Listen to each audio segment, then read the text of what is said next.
Welcome to the UltraRunners podcast. This is where we run long, work even longer. I'm your host, Brad, a flight nurse, paramedic, dad of 3, coach, and a mid-of-the-pack ultra runner, just trying to figure this whole endurance thing out 1 mile at a time.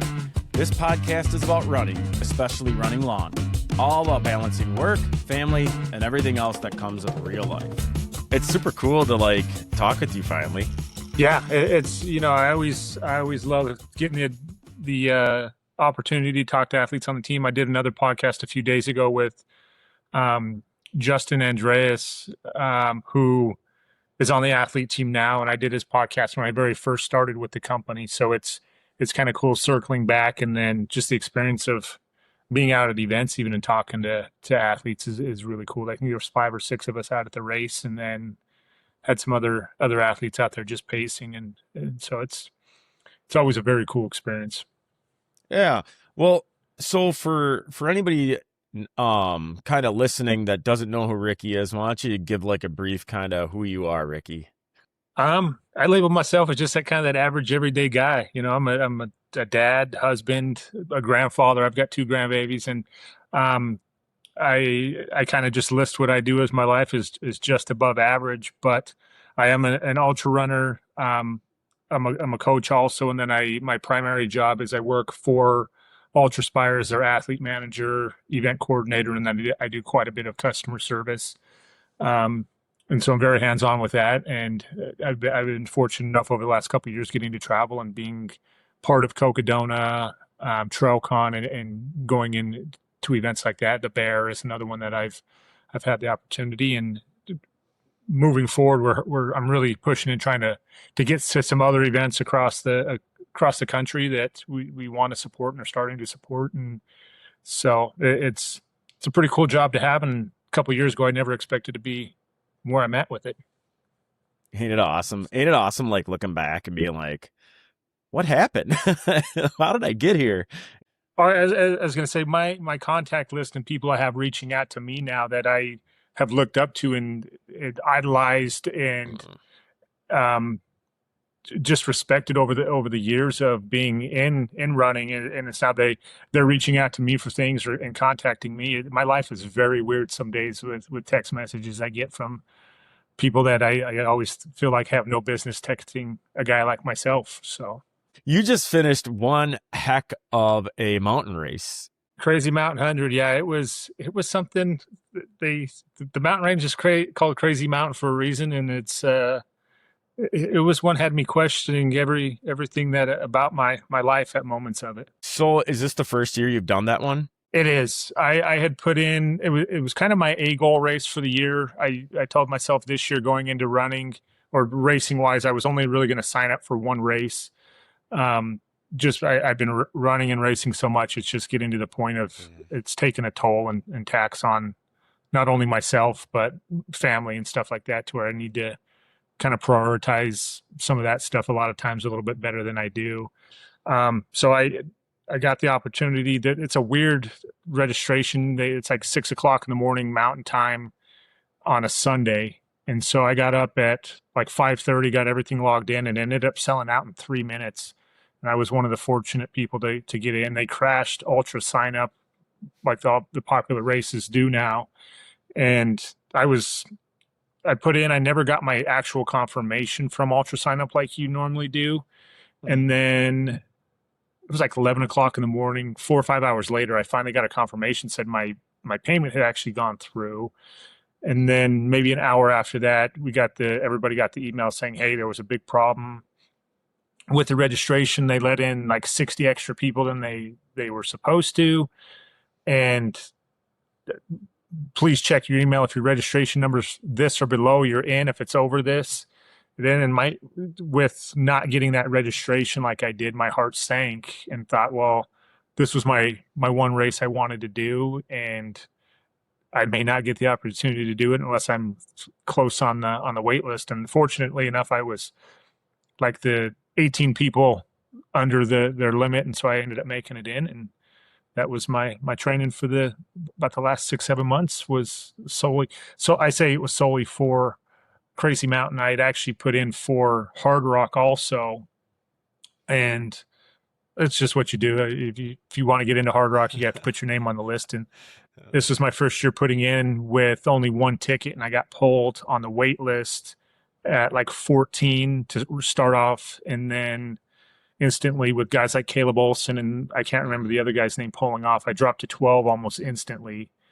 And then I ended up making all the way to 2. I didn't make the trip out, but Oh wow, you didn't make the trip? Yeah, very close. I didn't end up making the trip just because if I would have made it to on deck, I might have made the trip, and then just for the possibility if you're getting that close, somebody cannot show up, and but so being at 2, I just made the decision, I'm just going to focus on the race I wanted to originally do. If by dumb chance I would have got pulled, I got pulled off Hardrock, and I'm not there to take it regardless, but that was the plan. And so that's what we ended up doing. And it went fairly well overall. Do you feel that, okay, you were on the Hardrock wait list, but do you feel that your training for the Crazy Mountain was kind of similar of what you would do for Hardrock anyways? I mean, Crazy Mountain, I looked at it here. It's got like 23,000 feet of vert. It gets up to about 10,000 feet or whatever. But, so were you like training for Crazy Mountain? And if you got moved up on the wait list for Hardrock, you would have gave it a go, or? Yeah, if I would have made it into Hardrock, I would have went to my training. Yes, I guess that's the easy answer. I was training for both basically, and my coach I work with was basically preparing me for Hardrock also, just in case. And then there was a few other athletes who were on the list or pretty high up also, who that was their fallback plan, was once the drawing for Hardrock is after the Crazy Mountain registration. So then that was everybody's fallback plan is if I don't get into Hardrock, I still have another mountain race that's very similar in certain aspects, but very different at the same time. But I think training wise, after doing Crazy, I don't know, being 5 years into ultras, I questioned a lot of the climbing through Crazy Mountain of would I have legitimately been ready for Hardrock? And I don't know if I realistically would have been ready for Hardrock this year. Just kind of generally, what was your training kind of like for like your Crazy Mountain or Hardrock preparation? So the majority of my runs, it's a little bit hard for me to get vert. I live at about 3,000 feet, and we can get to the mountains here, but like the closest, it's about an hour drive for me to get to a legitimate mountain. I do have one peak that's about 15 minutes away that I can do. I had a couple of runs that were like 9,000 feet days and like 24, 25 miles. So they were good back-to-back days like that. And I was always short because of working on Friday. I would try to bang out one of my long runs before I went to work. And so I would do like 18 to 26 miles on a Friday morning, and I was only getting like 3,000 to 4,000 feet on that one, to where I should have realistically wanted to get about 6 or 7, and then that next day I would try to push out that 8,000 to 9,000 feet, or try to maximize the second day, just because I always like a day off between my last long run and then my start of the week. That way I'm just not blasting 6, 7 runs in a row with every stress and everything else of regular life. I have to have at least one day to let my body rest. And I think max miles, there was a couple weeks that was right around 85 to 90. And then realistically, I hover between 74 to about 78 miles on my peak weeks. Anything over that, it just seems like I get way too burned out, and my body just gets beat down a lot. I haven't been nice to my body for 35 plus years of my life. And so I think that's plays a lot into it. And so it's, yeah. And my coach is kind of the one who diagnosed it and said, you seem like you perform really well at this mileage. Anything over that mileage, you start to struggle, and he can see it in my workouts. And then, was pretty dialed with the overtraining, keeping me trained enough without overtraining. This is the first year that I've worked with the coach, and because I was gonna run Uray, and I'm here in Iowa, so I have no clue what I'm doing in preparation to run like in the mountains. I've done hundreds, around here and whatnot, but it's just I just didn't know what I'm getting myself into. So I'm like, I'm gonna grab a coach from out there, that have some experience, up in the mountains. What do I need to do to prepare? Yada yada yada. And it was kind of an adjustment because I was always like more is better, right? Like, yeah, you got to run that 70 miles a week. But he even was to me, he's like, hey, dude, you got to back off a little bit, So then it was going from like the 70-mile weeks down to even 40 sometimes, and it was like, am I doing enough? But I was never one to do intervals, and I started doing some of that stuff, and just the quality, like quality over quantity, right? And unfortunately, I did get myself a little hurt. Still trying to claw my way back from that, but like to try to, I understand like kind of where you're coming from is like, how do you get like the vert you need? And where you're located at sometimes, because all I have access to where I'm at is like 300-foot river bluffs. I don't have a mountain anywhere near me. So it's just the up, down, up, down, up, down. So that is a struggle I can relate to. Yeah. And it's some of my other training. For a long time, I really hated intervals. And so I did quite a bit of speed work. And then, so I would do a couple, like one easy run a week, one workout that was centered around kind of where we were at in training. And so like the last 4 weeks, it would be a lot of, I think what was the longest one, like 4 by 10 minute uphill. And I live right outside of a state park. So I've got a long, like 3 mile stretch where I can go straight uphill. And so I would do those closer to the time. And so I think physically wise, I was probably best running and muscle strength I've been in. By doing some of that stuff. It's just, I always, no matter how well I'm trained and how well I'm feeling, I always question, for one, can I do it? And am I physically in shape enough to do it without my body breaking down? And that was at Crazy Mountain. I feel like my legs, the climbs, I felt great. My quads never blew up. The problem was I couldn't get my brain where it needed to be to run some of the sections that I knew were very runnable, and I could have been running. It was just, it was a mental thing mostly. And I've had it in other races to where Zion was a great example, where I got there, went out, was way ahead of schedule. And then I had some knee issues going over some slick rock. And then I just convinced myself, well, I'm here, I'm just going to finish. I could care. It turned in I could care less to be there. Luckily, it didn't turn into that at Crazy Mountain, because it would have been a really long day. But it was a similar thing to where it was as bad as I wanted to move. It was just like I could not get things clicking once I was there. And But so about how far into the race did that kind of set in? Like that, oh man, this is getting to the point where like, oh, I gotta walk. There's a lot of walking in that course regardless, just because it's so technical.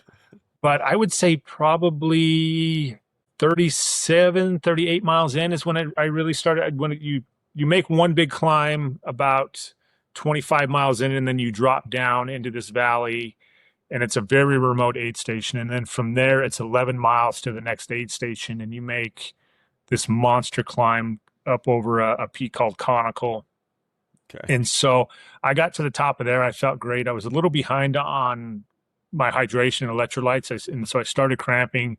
So the first little bit, I was getting back on top of that.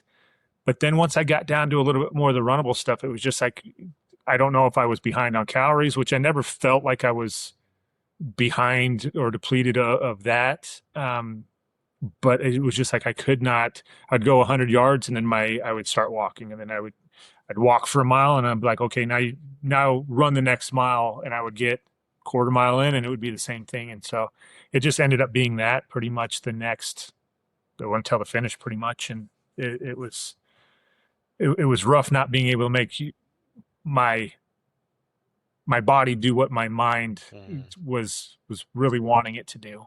But you finished. Yeah, Yeah. I finished.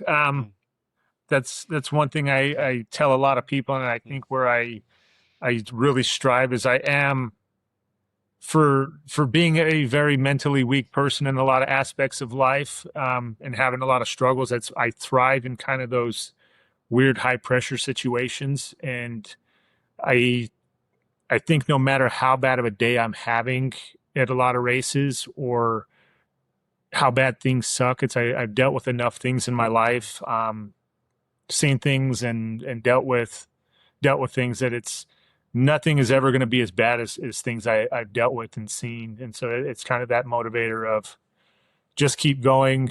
Make sure once you hit an aid station that you're smiling, and then that way nobody else is feeding off your negative energy once you get there. And it's I think some of these races aren't for the weak, and I see people sign up for them, and I often think they want to do it because of the race and the experience, but they're also biting off a lot more than they're ready for. And then as soon as things get hard, they think they don't know how to deal with the hard things, and it's easier to pull the cord instead of kind of just sucking it up. I guess it's probably not the best way to put it, but I think they're far more mentally capable than they realize. If they can just push through that next 20 minutes of bad self-talk or whatever's going on, and things get better. That like when you were talking about like when you're just saying about like, oh, you biting off more than you could chew. It's like when I signed up for Ure, everybody was like, you are nuts. And so then like thinking like that, it's hard not to like if you're from Iowa, Flatlander, like it's hard not to have that in your head when you're going out west. Like I'm like that imposter syndrome or whatever. Like I shouldn't be doing this. So I totally kind of relate to that. And I I don't know. It's like for me, it was like it played with my brain for like a month, and like kind of questioning everything. Should I back out? I have no business going up at altitude. I've never been at altitude, but it just kind of gets to a certain point. Like now in my life, I will never be that man that's on my deathbed that's saying like, what if? You know what I mean? So I I don't know. That's what kind of intrigues me about coming out west now, because it's like, yeah, I really have no business being out there. I have no business even doing crazy mountain, but why not? You know? So, Yeah, but I don't want it to seem like I'm knocking anybody for yeah. their stuff. I just think there's I see a lot of these people posting about stuff online and doing it, and then you kind of see what their training is going into it, and I'm a firm believer on intention and purpose. I believe anybody can complete any one of these 100 milers they want. Whether you're run jogging it, you're walking 90% of it, it's doable if you want it bad enough. Hmm. But you can't blame anybody but yourself if you're not putting in the work for it.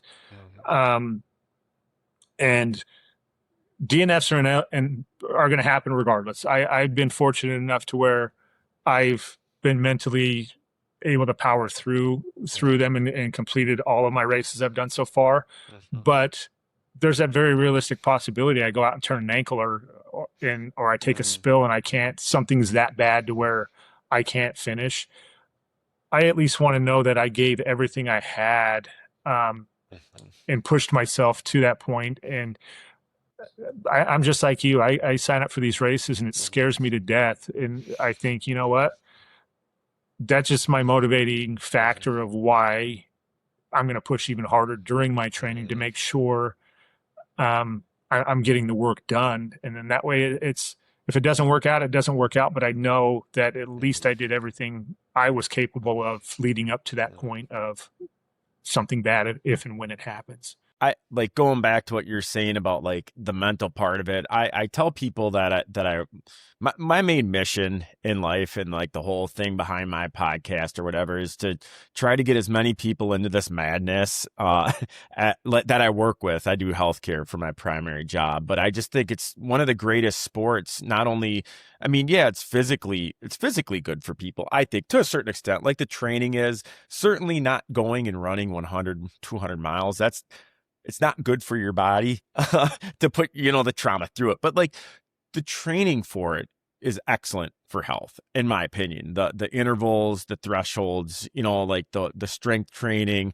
Most of us are trying to eat fairly well. You know what I mean? But the mental part of doing this is so good. It's so good for you, in my opinion. Cause like I've dealt with a rocky past too. I've dealt with like, probably some, you could call it alcohol abuse, like it's so like in the region that I live in, alcohol is so socially like, it's just everywhere in Wisconsin and Iowa and it pretty much everywhere in America, it seems like. But, so I've dealt with that and like the anxiety and all the stuff, relationships and blah, blah, blah, this and that.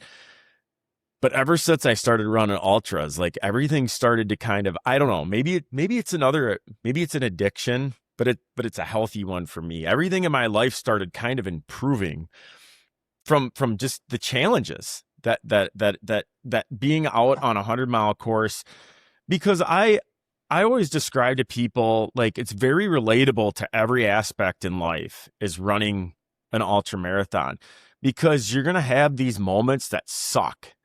Like, okay, you could get divorced, you could lose all your money, file bankruptcy, whatever. But as long as you keep going, you get out of it.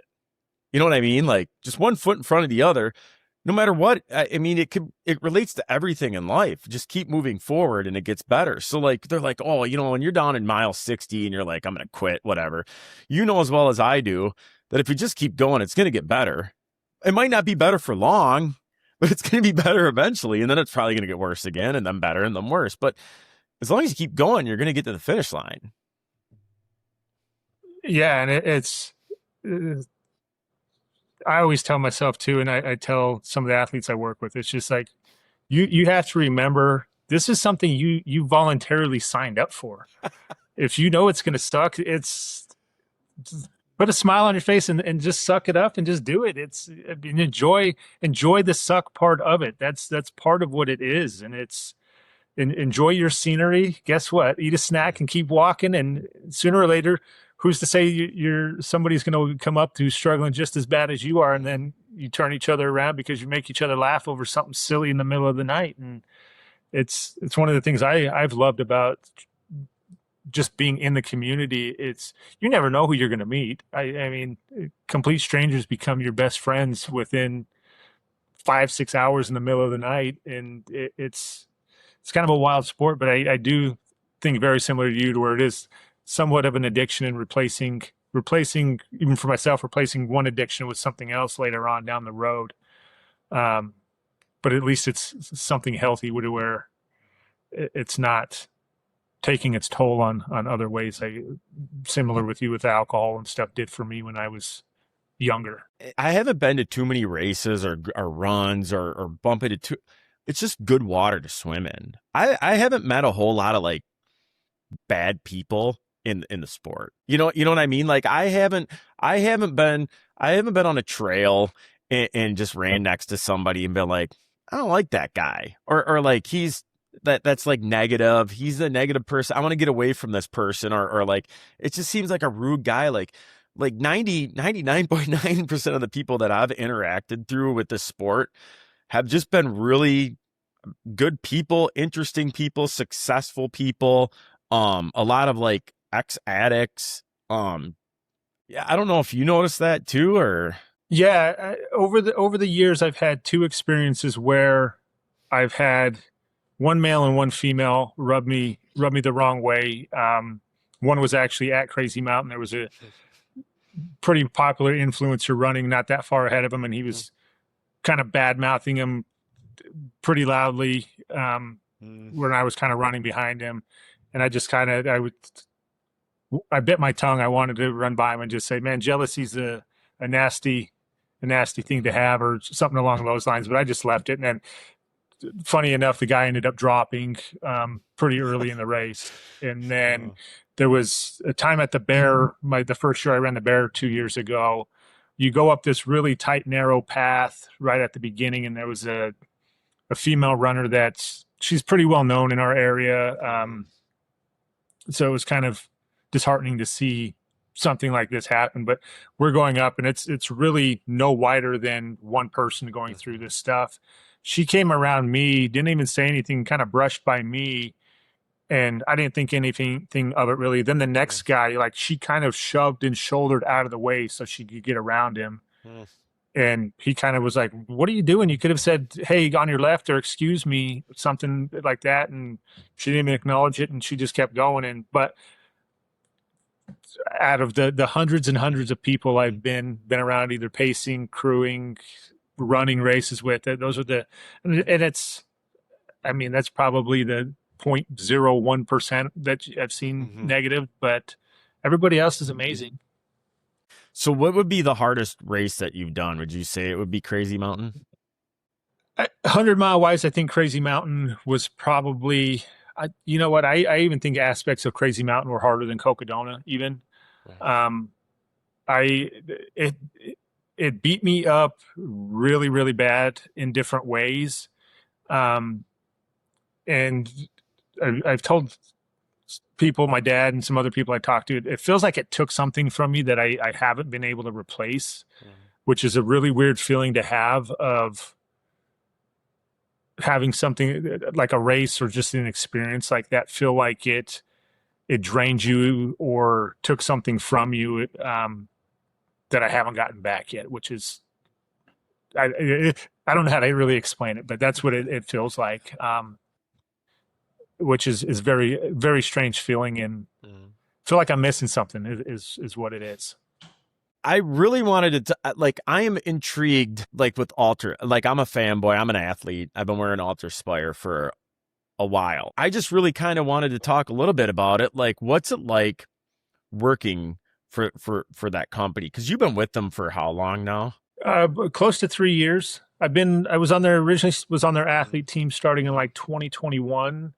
Just before I ran my first ultra, and then I was a truck driver for a lot of years and worked in the trucking industry, and then made the decision before I ran Cocodona in 2024 that I was basically just going to quit my job and figure life out after the race. And they had a position open at that time that I had put in for before the race, and with the race coming up and me needing that much time, it just wasn't the right time.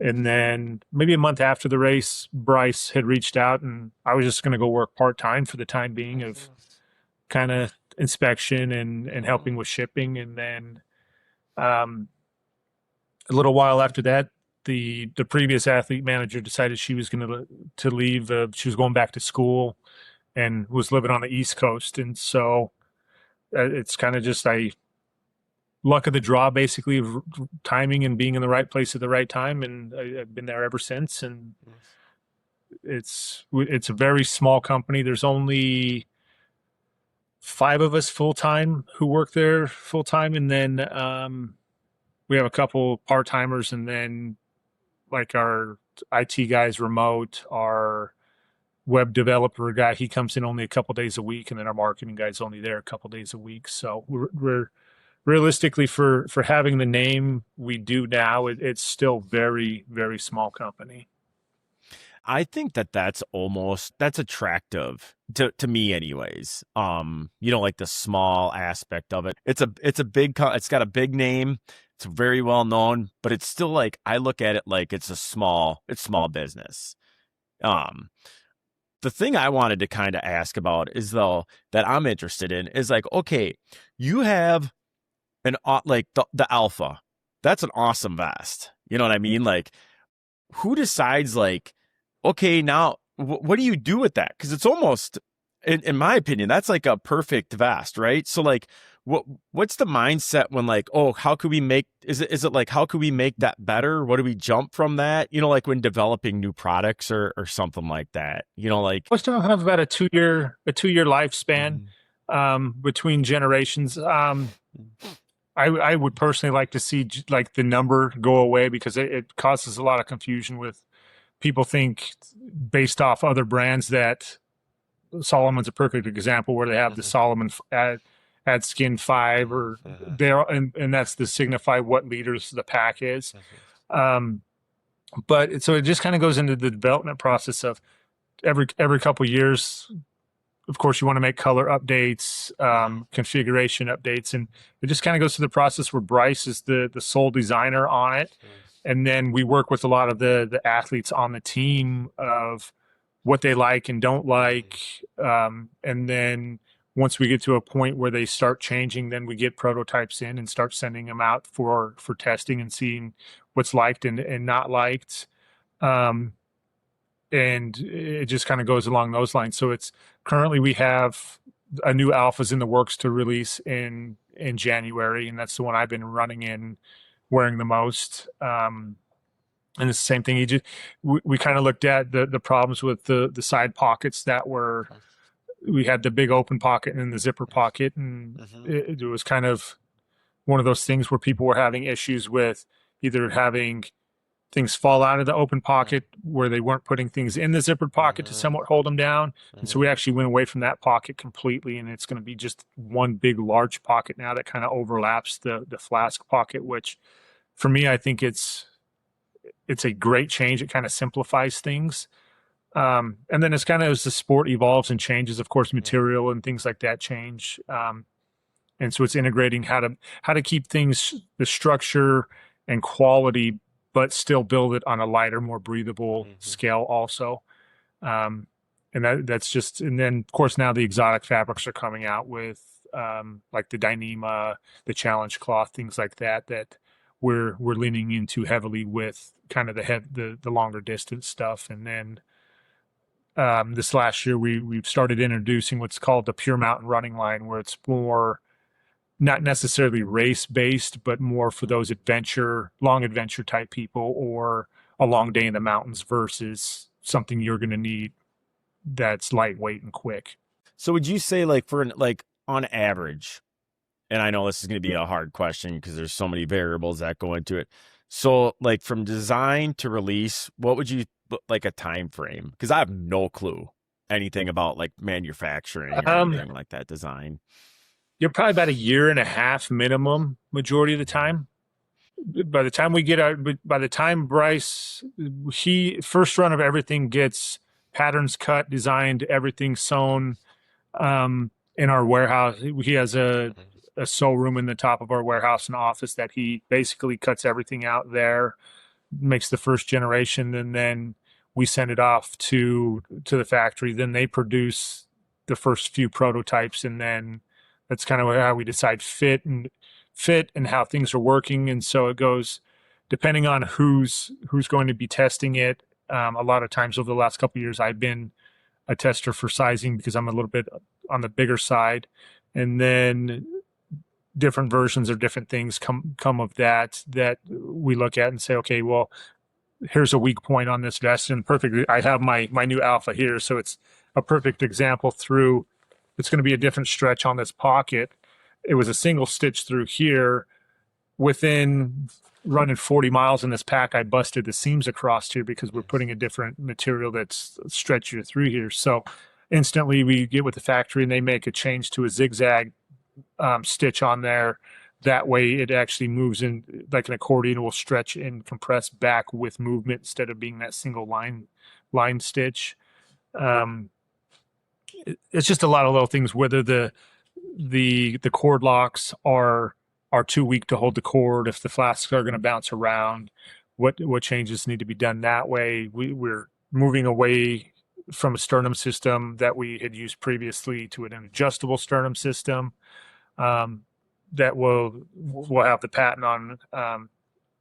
So it's things like that. It's just fine tune. It's a lot of fine tuning, and every once in a while, the Alpha's been a good one to where we haven't had to have many different changes or in things made to it, but we've had some other products to where it's just like they never get fully where they need to be, so they end up not releasing it, and it just you kind of shelf it, and then it's on to the next, and it may get reworked eventually, it may not, and there's a lot of things we see die just because it's the functionality of if it's not there, there's no point in pursuing it. I don't listen to music when I run, so I have a lot of time to ponder about things. And I don't know, about a month or two ago, I was thinking, I don't know what I was wearing, but I was like, I wonder how much thought was like, like, I bet you there's more thought put into this than I could ever imagine. Like the detail, like the stitching and like what you were talking about, like just the way they could, oh yeah, this is rubbing right here or pulling away. We'll change how we sew it. Like, I don't think the average person actually thinks about how much detail goes into making like products, like a running vest or that. I call it a lot of wizardry that goes into it, because I don't have the brain. I don't know the different things, but the thread strength is a thing. If you use too heavy or too weak of a thread, it makes a difference. The thread pattern, if it's too wide or too narrow, it causes issues.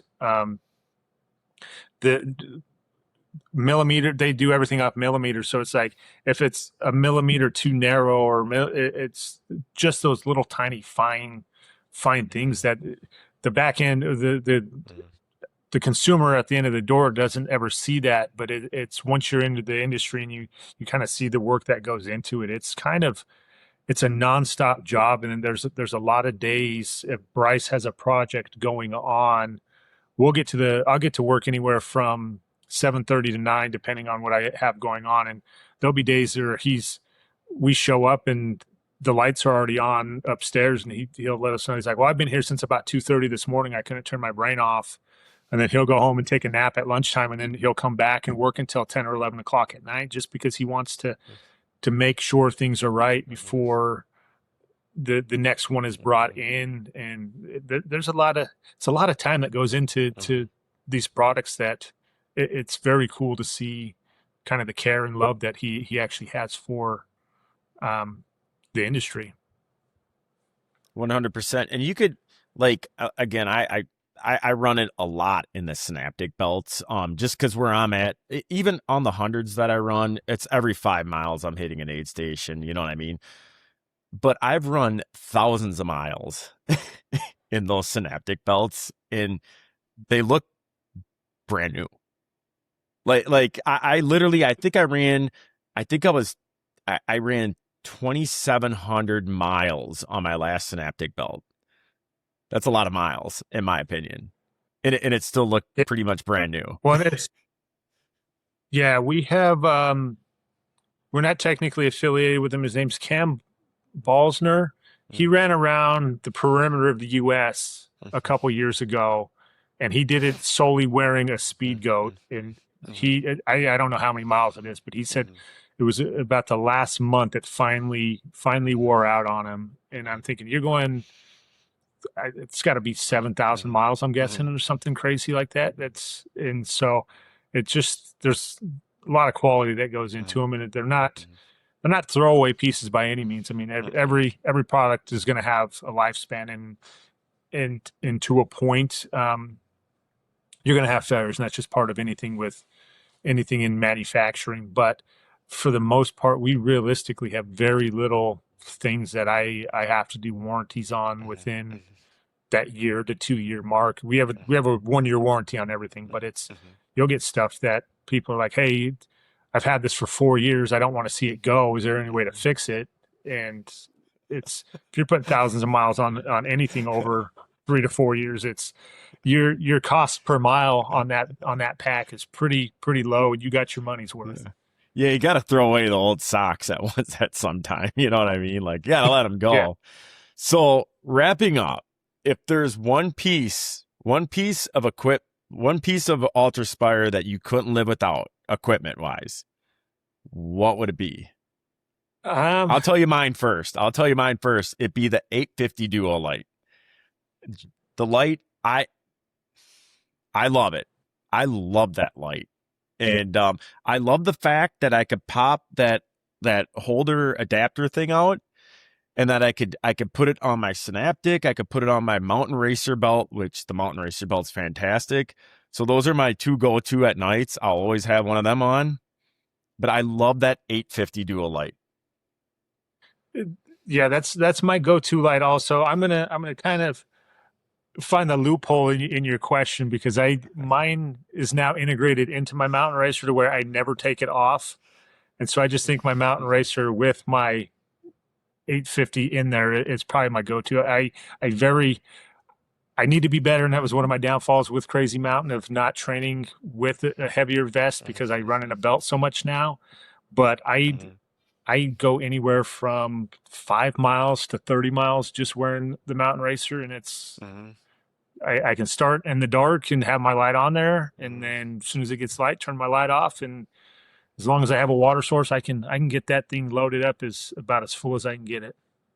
Yeah, I think my Synaptic belts have been asking where I'm at, because I've been wearing that Mountain Racer belt all the time too here.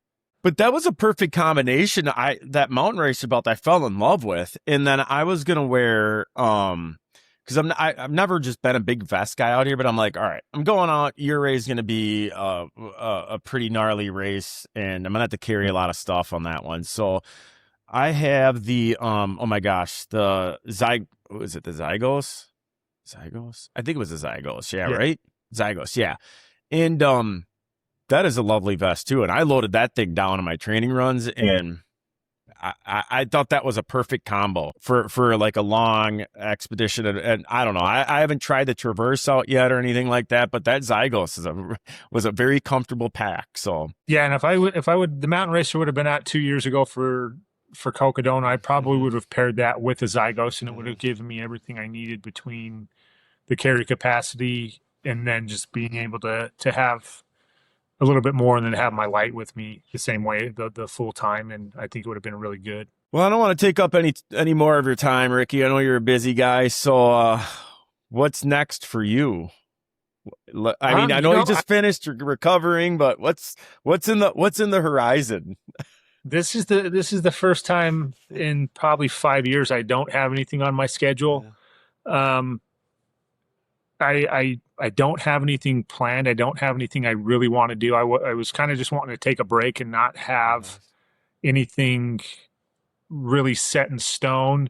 That being said, through work-wise, we're looking at sponsoring a couple races in Texas, and so there may be an early December 100 in around the Houston area, that if we end up partnering with them, that they offered me a spot if I want to run another 100 this year. So downside is it's flat and fast, and I'm not built for speed. I'm built for feed.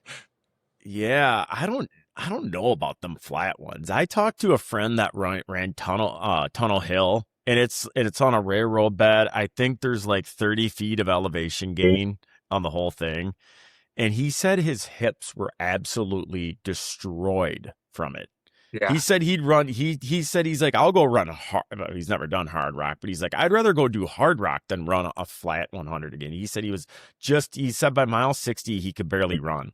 Yeah, I was supposed to do Cowboy 200 last year, and then had some stuff come up, and then kind of last minute I ended up pulling my name out, and then just wasn't motivated to run 200 miles with 2,000 feet of elevation the whole time. Oh my God. And so ended up pulling out, and then like 2 weeks before the Bear, I got an offer to run the Bear again, and so I jumped back into the Bear and ended up doing that instead. Like, I'm in that period too now where you're kind of at, like you don't have anything on, because I just had to drop from another 100. So I was training for Urias, and I sent it a little too hard on the vert, and I stress fractured my heel. Don't ever do that. It's not a good thing to do. So, because coming back has been extremely challenging. And so I got in the Appalachian 100 that's in March. And so I figured, hey, I'm going to drop from my 100 here in 2 months just to kind of keep walking up my recovery, rather than do this and risk re-injuring it, starting back all over from zero. And I'd rather go do a 100 miler out in the Appalachian Mountains, which I'd never been at, than do the local 100 miler that I've done 3 times now. So my athlete profile is not good this year, but that's part of the sport, right? It's part of the sport, unfortunately. You know, like you, Ray, that's something that's totally out of your control, and it's very unfortunate. But I don't want to say they made the right or wrong decision. But safety is a huge thing in those races, and I mean, I don't want to breathe smoke if it's there, and if it's being out that long, if it's unhealthy, it's not going to be good for anybody. But yeah, I dropped from that one anyways. I dropped like a month out because I'm like, all right, because I had my MRI in late April, and so I didn't run for 6 weeks. So I just started running early June again, and I'm like, this is probably not the race to try to be like, oh, I've run hundreds before, let's go do this one. So I made the smart call like a month before it, which I felt incredibly bad for the people that were in taper. You know, and I get it. They made the right call with what was happening out there, you know what I mean? But part of me was like, well, you know, at least I wasn't in taper. So, you know, so I don't know, but anyways. Well, if you're looking for another hard one next year, the Crazy Mountain Lottery is opening up here in a few months. So that would be another one that you could throw your name in the hat for. And does that one, is that a hard one to get into? Well, I mean, it's a Hardrock qualifier now, so yeah, I think it's going to be very popular and very hard to get into. I would guess probably 500 or 600 entrants put in, and they only let 200 people run, so it's going to be. I mean, you'll probably 50-50 shot, I think.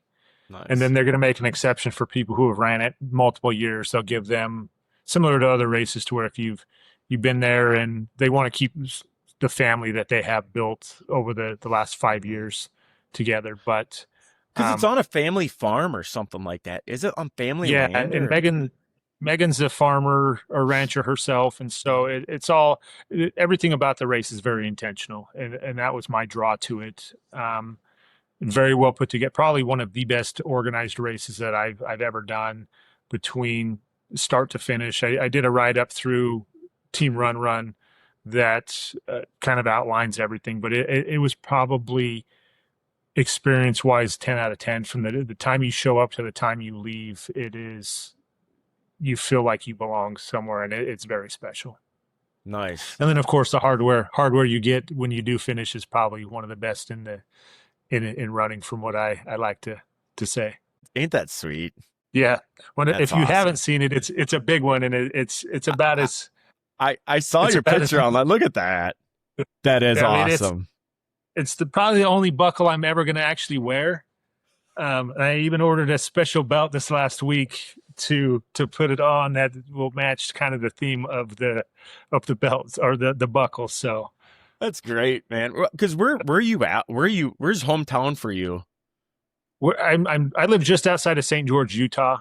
Okay. So we're very southwest corner. We're basically St. George. It touches. Okay. I live in just a smaller outskirts suburb of it. And so realistically, I don't own any pants. So I'm going to have to kind of figure out how I'm going to look wearing a belt with running shorts. Dude, start a new trend, man. Yeah. Start a new trend. I figured ladies can do it with dresses. Why can't I do it with a pair of shorts and the running shirts? I was going to ask you, I know we're going to wrap this up, but so your circle, like how, like since you started, did you know a lot of people prior to like getting your job at UltraSpire? Like I can't imagine how many people you've been introduced to since starting working there. Or did you have or were you very involved in the scene and before you started working like an UltraSpire?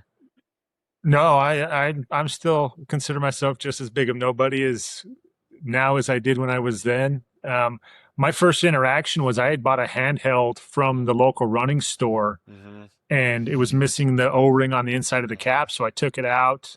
Rookie move. It was before my first 50. It was going to run a 55K, and I bought it on a Monday. Took it out on that afternoon to run with it to test it before the race on Saturday. I put my tailwind in it, leaked all over me, and I was just upset. And just like this. How is this thing? Had no idea they were local. And so I didn't even go back to the running center. I reached out to them through email and was like, hey, is there a way to fix this? There's nothing worse than being sticky on a run. And I've said it in other podcasts, but we had a guy named Zach who worked there before. He left around August last year. And to me, he was UltraSpire. I think he built the customer service to what it was and really did a phenomenal job. And I miss working with the guy a ton. Just, he was so knowledgeable.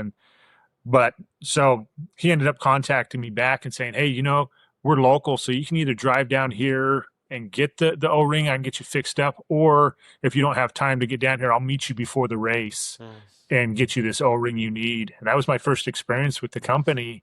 And outside of that, we have a good trail community down here. I have friends who run a little bit. Well, I shouldn't say a little bit. They've all done 100-milers, but majority of I do 99.5% of my runs solo. So a lot of them don't like getting up at 4 a.m. I always run before I go to work instead of after, depending on if I need heat training or not. And so it's just hard linking up with people a lot of times. And I'm impatient. So I don't like waiting for people or having to plan around them if I don't have to. And if I love running with other people, but it stresses me out also.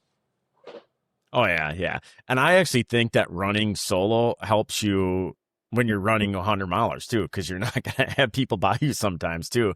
And so I got friends that like run with people all the time. And I'm like, dude, you got to get out like on your own sometime too, because it's going to suck when you're all alone at mile 40 before you're able to pick up a pacer. And I don't know. So I find myself solo a lot too, man. So, cause my shift started about 7 a.m. and, I'm just blessed because on my way to work, which is only a 20-minute drive for me, there's a state park right along the route. So it's like literally 3 minutes off the highway. You drive down in there, you can't hear the highway. You're out in the woods. And so I do a lot of my runs at 4 a.m., 5 a.m. before my shift's at work, and vice versa. When I get off, stop along there and get my run in. And yeah, it makes it nice and easy. And I'm very similar. I can be to the state park in a mile from my house, and so I can be on dirt in a quarter mile, and then I mean there's trails I can be to within a mile to 2 miles, and I very rarely have to realistically drive anywhere. And on a most runs I can get between 1,500 to 2,500 feet of climbing if I want it, and nice. It makes the beauty of where I'm at even better. Yep. Well, maybe someday I'll make it out there to Utah. So if you do, you let me know, and we'll take you on some of these trails around here, or even down into Zion through one of my favorite routes over there. Nice. Well, Ricky, thank you for taking time out of your busy schedule to talk with me. And I appreciate everything you do, and appreciate all your insights and what you do for the trail community. And congratulations on your insane 100-mile run, and pair that with some jean shorts, man. Start a new trend. Gonna start the trend. Well, that is a wrap on this episode, and I just want to thank Ricky one more time for taking time out of his busy schedule to chat with me. And also, I want to thank you for taking time out of your schedule, whether that be time on the trail, a break at work, mowing your lawn, to tune in and give it a listen. It is truly appreciated, and I appreciate all your love and support. And if you are interested in being coached by yours truly, who is an ultra running certified coach, go to the website, ultraruners.com, the coaching tab, and give it a look. And if you enjoy the show and enjoy the content, give me a subscribe on Spotify, a follow on Instagram or TikTok or any other of the social media pages. That goes a long way, and I truly appreciate it. Thanks again for all your love and support, and go rip some miles.